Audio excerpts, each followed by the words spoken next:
एक घने और डरावने जंगल के बीचों बीच एक छोटी सी झोपड़ी थी जिसमें साधु हरिनाथ अकेले रहा करते थे। यह जंगल इतना घना था कि दिन में भी सूरज की किरणें जमीन तक मुश्किल से पहुंच पाती थीं। रात का समय तो और भी भयावह होता था, जब जंगल में सिर्फ जंगली जानवरों की आवाजें और पेड़ों की सरसराहट सुनाई देती थीं। हरिनाथ एक बुजुर्ग साधु, जिनकी उम्र के निशान उनके चेहरे पर साफ दिखते थे, कई सालों से इसी झोपड़ी में रह रहे थे। उनकी जिंदगी सादगी और तपस्या से भरी थी। वे दिन रात ध्यान और भक्ति में डूबे रहते थे और जंगल के इस एकांत में उन्हें शांति मिलती थी। लेकिन एक रात एक ऐसी घटना हुई जिसने उनकी जिंदगी को हमेशा के लिए बदल दिया। उस रात जंगल में एक भयानक तूफान आया हुआ था। आसमान में काले बादल गरज रहे थे और बिजली की चमक हर कुछ मिनटों में जंगल को रोशन कर रही थी। बारिश इतनी तेज थी कि पेड़ों की पत्तियां तक कांप रही थीं। हवा का शोर ऐसा था मानो कोई राक्षस जंगल में दहाड़ रहा हो। हरिनाथ अपनी झोपड़ी में बैठे थे। झोपड़ी पुरानी थी लेकिन मजबूत थी। उन्होंने दरवाजा और खिड़कियां अच्छे से बंद कर रखी थीं ताकि बारिश और ठंडी हवा अंदर ना आ सके। एक छोटा सा मिट्टी का दिया उनकी झोपड़ी में जल रहा था, जिसकी हल्की रोशनी में उनकी छाया दीवार पर नाच रही थी। हरिनाथ ध्यान में लीन थे। उनकी आंखें बंद थीं और वे अपने मन को शांत करने की कोशिश कर रहे थे। तभी अचानक एक तेज आवाज ने उनकी ध्यान तोड़ दी। ठक ठक, किसी ने झोपड़ी के दरवाजे पर जोर से दस्तक दी। हरिनाथ चौंक गए। इतनी रात गए इस सुनसान जंगल में कौन हो सकता है? उनका दिल जोर जोर से धड़कने लगा। इस जंगल में कोई इंसान तो क्या, कोई जानवर भी शायद ही आता है। फिर ये दस्तक देने वाला कौन था? हिम्मत जुटाकर उन्होंने दिया उठाया और धीरे धीरे दरवाजे की ओर बढ़े। हरिनाथ ने दरवाजा खोला। बाहर बारिश की तेज बौछारें पड़ रही थीं। सामने एक युवती खड़ी थी। बारिश में उसके कपड़े पूरी तरह भीग चुके थे और पानी की बूंदें उसके चेहरे से टपक रही थीं।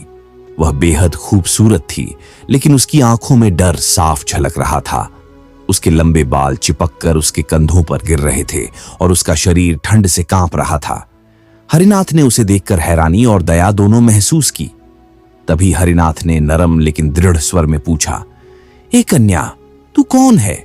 इस तूफानी रात में इस जंगल में क्या कर रही है?" लड़की ने कांपते हुए जवाब दिया, "बाबा, मेरा नाम वैशाली है। मैं पास के शिवपुर की रहने वाली हूं। मैं बहुत डर गई हूं। कुछ लोग मेरे पीछे पड़े हैं। वे मुझे मारना चाहते हैं, मेरी इज्जत लूटना चाहते हैं। मैं भागते भागते यहां तक आ पहुंची। कृपया मुझे बचा लीजिए।" उसकी आवाज में इतना डर और सच्चाई थी कि हरिनाथ का दिल पिघल गया। उन्होंने बिना देर किए उसे अंदर बुलाया। झोपड़ी के अंदर की गर्माहट ने वैशाली को थोड़ा सुकून दिया। हरिनाथ ने एक पुरानी चटाई निकाली और उसे जमीन पर बिछा दिया। फिर दिए को और करीब रखा ताकि झोपड़ी में थोड़ी और रोशनी हो।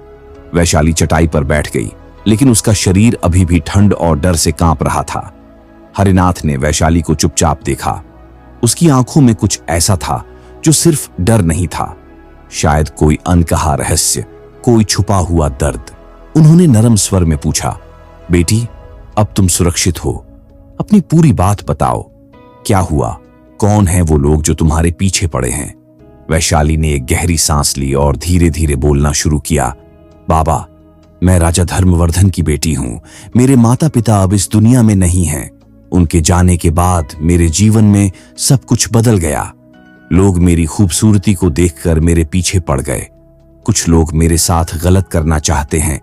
मैं उनसे बचने के लिए भाग रही थी और इस जंगल में आ पहुंची।" हरिनाथ चुपचाप उसकी बात सुन रहे थे। उनकी आंखों में गंभीरता थी। उन्हें लग रहा था कि वैशाली कुछ छुपा रही है। उसकी कहानी में कुछ अधूरा सा था, जैसे कोई राज जो वह बता नहीं रही थी। बाहर तूफान और तेज हो गया था। हवा की सनसनाहट और बारिश की आवाज झोपड़ी के अंदर तक गूंज रही थी। हरिनाथ ने वैशाली से कहा, "बेटी, तुम चिंता मत करो। ये झोपड़ी तुम्हारी भी है। आज रात तुम यहीं रहो। वैशाली ने राहत की सांस ली और चटाई पर लेट गई। उसकी आंखों में अभी भी डर था, लेकिन अब वह थोड़ा शांत लग रही थी। हरिनाथ ने उसे एक पुराना कंबल दिया ताकि वह खुद को ढक सके। फिर वे खुद एक कोने में बैठ गए, लेकिन उनके मन में एक अजीब सी हलचल शुरू हो गई थी। सालों से वे तपस्या और ध्यान में डूबे थे। उनकी जिंदगी में कोई सांसारिक इच्छा नहीं थी, लेकिन वैशाली की मौजूदगी ने उनके मन में कुछ अजीब जज्बात जगा दिए। उसकी खूबसूरती, उसका भीगा हुआ रूप, उसकी मासूम आंखें, ये सब हरिनाथ के मन को बेचैन कर रहा था। वे खुद को समझाने की कोशिश कर रहे थे कि यह गलत है। एक साधु को ऐसी भावनाओं से ऊपर होना चाहिए, लेकिन मन बार बार वैशाली की ओर खींचा जा रहा था। उनकी आंखों के सामने उसकी छवि बार बार उभर रही थी। उनका दिल तेजी से धड़क रहा था और नींद उनकी आंखों से कोसों दूर थी। कुछ देर बाद हरिनाथ को एक हल्की सी सिसकी की आवाज सुनाई दी। वे चौंक गए। उन्होंने वैशाली की ओर देखा। वह चटाई पर बैठी थी और चुपके से रो रही थी। हरिनाथ ने नरम स्वर में पूछा, वैशाली, क्या हुआ? तुम क्यों रो रही हो? वैशाली ने कांपती आवाज में जवाब दिया, बाबा, मेरे साथ कुछ ऐसा हुआ है जो मैं किसी को नहीं बता सकती। हरिनाथ की आंखों में हैरानी थी। उन्होंने कहा, बेटी, तुम मुझसे कुछ मत छुपाओ, सच बताओ, क्या बात है? वैशाली ने कुछ पल चुप रहने के बाद कहा, बाबा, मैं कोई साधारण लड़की नहीं हूं, मैं एक भटकी हुई आत्मा हूं। यह सुनकर हरिनाथ का शरीर कांप उठा। उनके पैरों तले जमीन खिसक गई। उन्होंने हैरानी से पूछा, आत्मा, ये क्या कह रही हो तुम? वैशाली ने नीचे देखते हुए अपनी कहानी शुरू की। बहुत समय पहले मैं रानी देव की थी। मेरे जीवन में एक आदमी था जिसका नाम भैरव था। वह मुझसे शादी करना चाहता था, लेकिन मैं उससे प्यार नहीं करती थी। उसने मुझे पाने के लिए काला जादू किया। मैं उसके जाल में फंस गई। उसने जबरदस्ती मुझसे शादी कर ली, लेकिन मैं कभी उसकी नहीं हुई। एक रात जब उसने मेरी इज्जत छीनने की कोशिश की तो मैंने उसे रोक दिया, जिस वजह से गुस्से में उसने मुझे मार डाला। मरते वक्त उसने मेरी आत्मा को श्राप दिया कि मैं तब तक मुक्त नहीं होऊंगी जब तक मैं किसी पवित्र साधु के साथ हमबिस्तर न हो जाऊं। हरिनाथ का दिल जोर जोर से धड़क रहा था। वैशाली ने उनका हाथ पकड़ा और कहा, बाबा, मैं झूठ नहीं बोल रही। अगर आप आज रात मेरे साथ नहीं सोए तो मैं हमेशा के लिए इस जंगल में भटकती रहूंगी। उसके नरम हाथों ने हरिनाथ के शरीर को छू लिया। उनका मन और तन दोनों हिलने लगे, लेकिन तभी बाहर से एक भयानक आवाज आई। हरिनाथ झटके से उठे और झोपड़ी से बाहर भागे। बाहर घना अंधेरा था। उन्होंने पलटकर देखा। वैशाली चुपचाप खड़ी थी।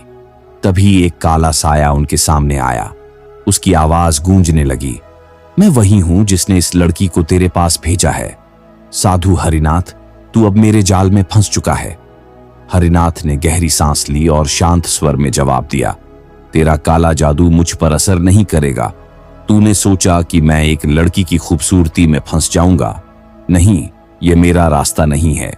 साए ने जोर से हंसते हुए कहा, तुम भी इंसान हो, तुम में भी वासना होगी, तुम मुझसे कैसे बचोगे? हरिनाथ ने अपनी आंखें बंद की और आसमान की ओर देखा। कुछ पल शांत रहने के बाद उन्होंने कहा, मैं रोशनी का रास्ता चुनता हूं, तेरे अंधेरे का नहीं। उनकी बात सुनकर वैशाली की आंखों में आंसू आ गए। वह सोचने लगी कि क्या वह वाकई एक पवित्र साधु को अपने जाल में फंसाने जा रही थी। हरिनाथ ने वैशाली की ओर देखा और कहा, बेटी, अपने अंदर झांको। क्या तुम यही बनना चाहती हो? मैंने कभी किसी स्त्री को बुरी नजर से नहीं देखा, फिर तुम मेरी इज्जत क्यों छीनना चाहती थी? वैशाली की आंखों में एक नई चमक थी। उसने कहा, मुझे नहीं पता सही क्या है और गलत क्या, मुझे बस मुक्ति चाहिए। हरिनाथ ने जवाब दिया, मुक्ति तुम्हें अपनी आत्मा की लड़ाई लड़ने से मिलेगी।